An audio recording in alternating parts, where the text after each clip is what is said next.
LaLaurie Mansion in New Orleans, owned by Delphine LaLaurie. That's what I'll be talking about today, and I know I'm a little late because this was what was covered in August on my calendar, and it is September if you're watching this in real time. And I mean real time in like within a week from publishing this, but I got a little behind. But I'll get back on track eventually. The LaLaurie Mansion. Delphine LaLaurie lived there with her family, her 4 daughters, and her husband, and what seemed like a very happy place to be. They did have slaves back then. This was in the 1800s, but really they were more like servants. There were maids, there were cooks. I don't like using the word slaves, so let's just go with that. Maids and cooks.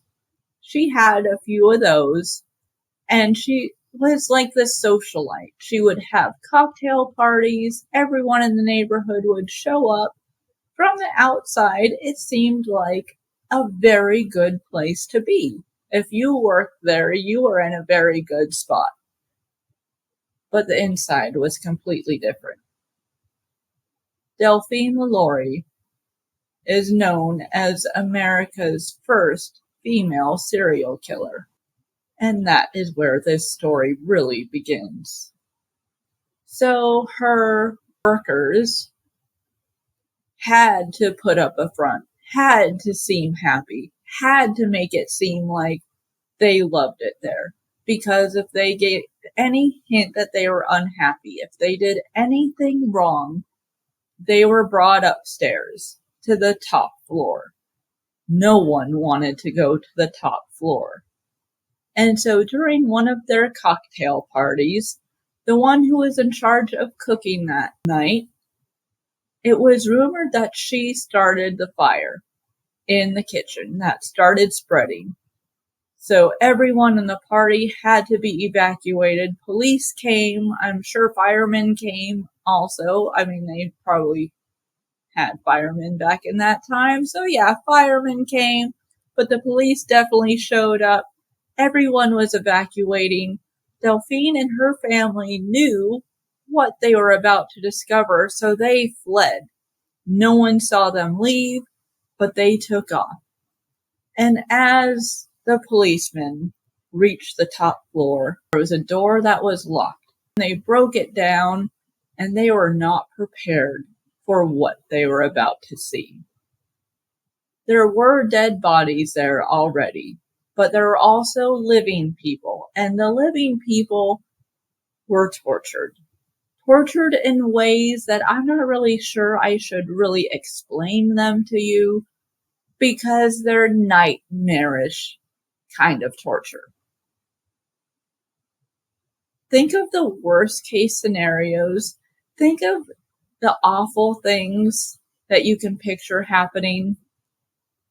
I'm sure that was there. Things that you wouldn't imagine were there. That's what they were confronted by.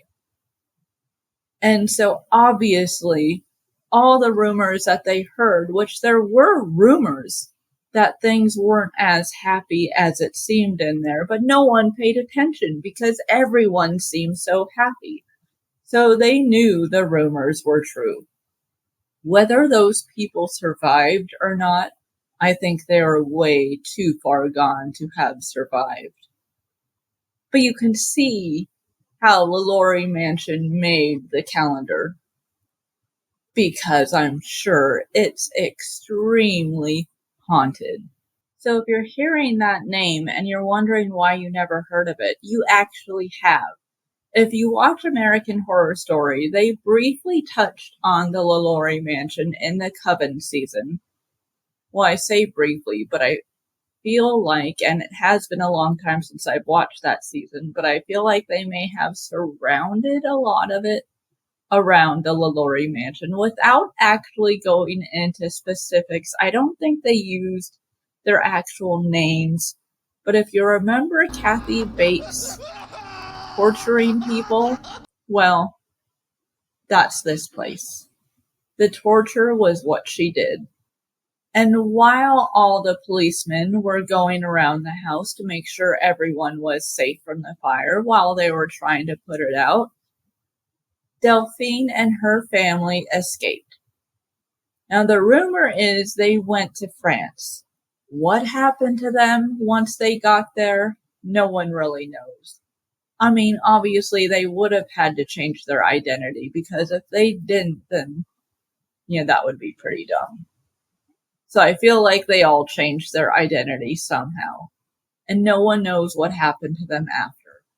If she passed away there was a plot found in New Orleans with the LaLaurie name.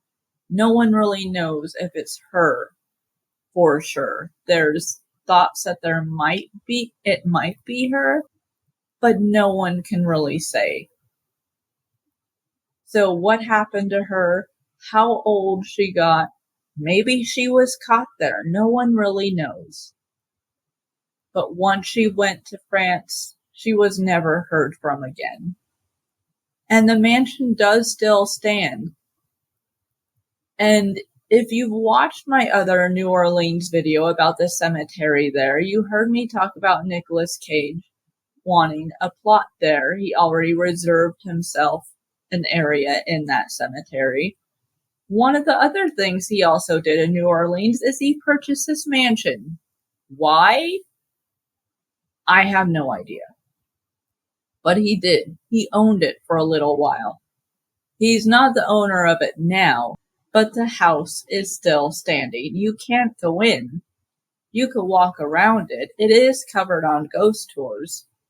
You can get the story told to you. You can walk around in the front of it.